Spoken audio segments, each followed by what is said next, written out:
All right, let's get right into it. Today, we're taking a full tour of the Fenix Marine Services Port. You'll hear it called FMS. This is for all you new drivers out there, or really anyone who's just curious about how these massive places actually work. We're gonna follow a truck from the moment it enters to the moment it leaves. Okay, first things first, let's clear up some major confusion. You're gonna hear people call this port APL a lot. Look, it was renamed FMS way back in 2017, but that old name just refuses to die. So if your dispatch tells you to go to APL, just know this is where you're heading. It's the same place.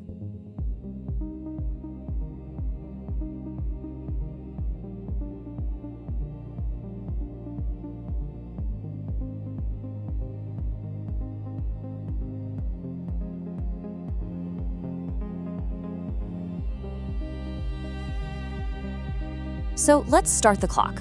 We're gonna track a real trip that happened on March 30th, 2026. We'll begin right at the gate and walk through every single step to get inside. Okay, here's how it plays out. It's 8:25 a.m. and our time in the port officially starts now. First, you hit the truck scanner gateway. Pretty straightforward, just wait for that green light. Then you'll roll up to the ID checkpoint. Once they clear you, you're in. And here's a little change at that ID checkpoint that's kind of interesting. They used to have these machine card scanners, but they were always breaking down. So they've actually gone back to having real-life security guards check your driver's license and your TWIC card. Sometimes the old school way is just better.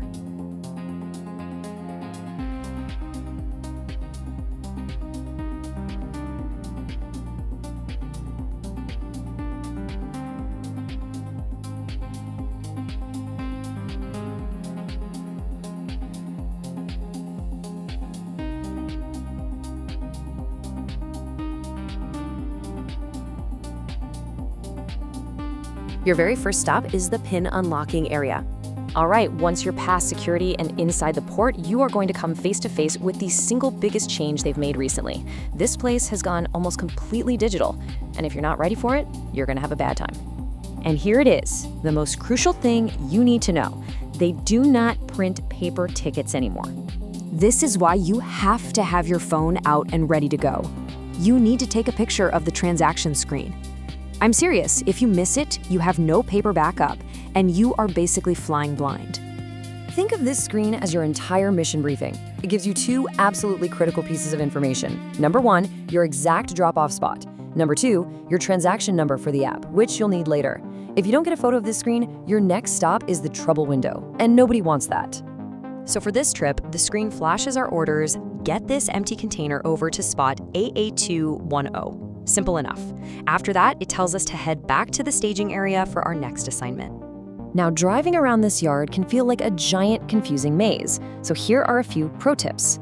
The blocks are usually in order, which helps, A100, then A200, and so on.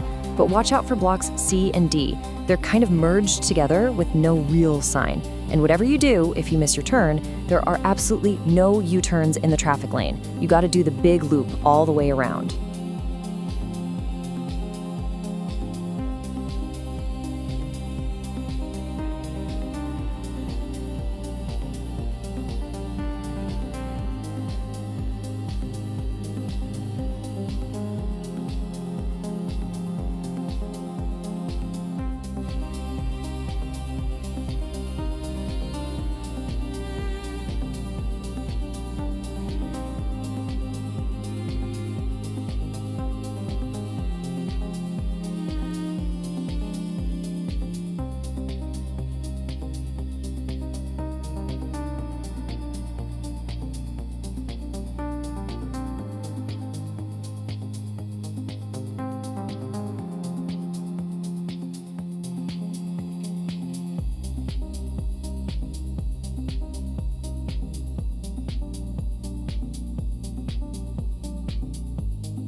Okay, it's 9:16 a.m. and the empty container has been dropped off.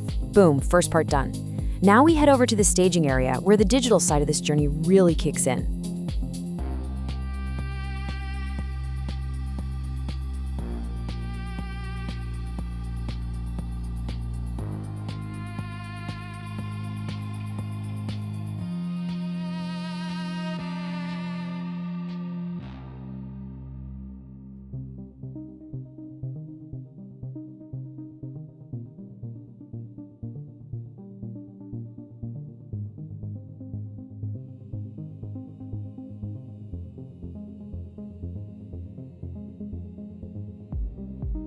And hey, for those of you who've been here before, some good news. The staging area has moved. The new spot has way better traffic flow, and they've even added a couple of portable potties. It's the little things, right?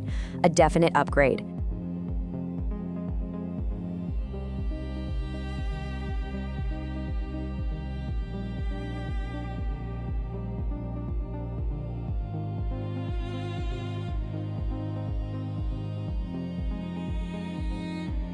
So, you're parked in staging, you pull out your phone, open up their app, it's called Mission Sync, and you punch in that transaction number you took a picture of earlier. Then, you wait. The system will tell you what to do next. We only had to wait a few minutes, and ping! The app gives us our next mission. The app tells us our next destination is spot DD1426. That's where we'll be picking up our loaded container. So, back into the maze we go, keeping all those pro tips in mind. So it's time to get rolling again and put those navigation skills to the test one more time.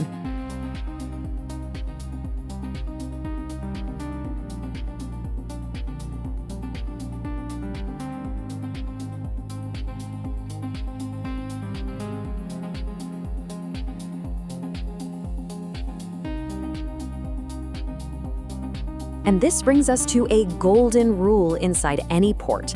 On this trip, we literally saw a crane operator have to get on the loudspeaker and tell another trucker to get out of the way.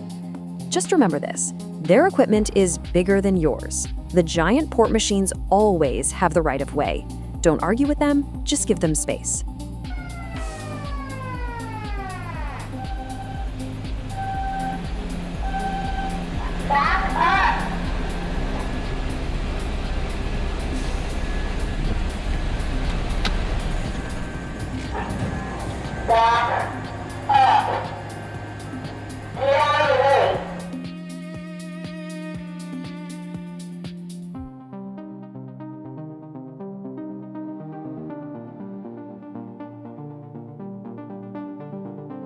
So, as soon as that little traffic jam cleared up, our loaded container got mounted.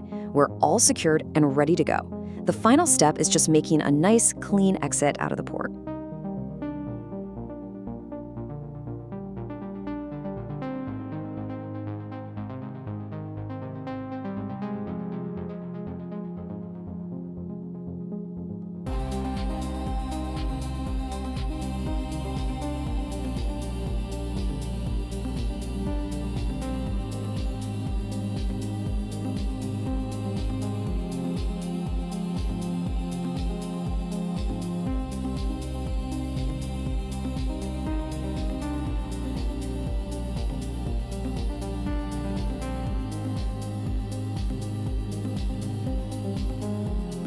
The exit is pretty much the entrance in reverse.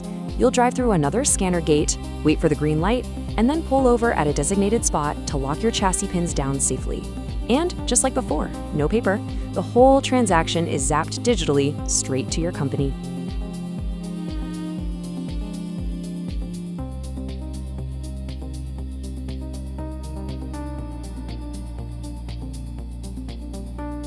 Okay, so let's zoom out. From entry to exit, the whole thing was a pretty smooth operation. But what did we really learn from this trip? And was this a typical day at FMS?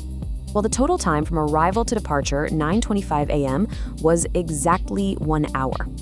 Now, anyone who drives for a living knows that a 1 hour turnaround time in a port is, well, that's just fantastic. That's a perfect trip. But, and this is a really big but, we have to put this in context. The port was pretty slow that day. There weren't as many containers coming into LA County, which meant less traffic and faster service. So don't go in expecting a 1-hour trip every single time. Your mileage will definitely vary. And that really gets us to the number one takeaway from all of this. Ports are always changing something. Always. Whether it's a procedure, a location, or the technology, it's constantly evolving. And you usually don't find out what's different until you're already inside the gate. Being able to adapt is the most important skill you can have out here. So that leaves us with this final thought.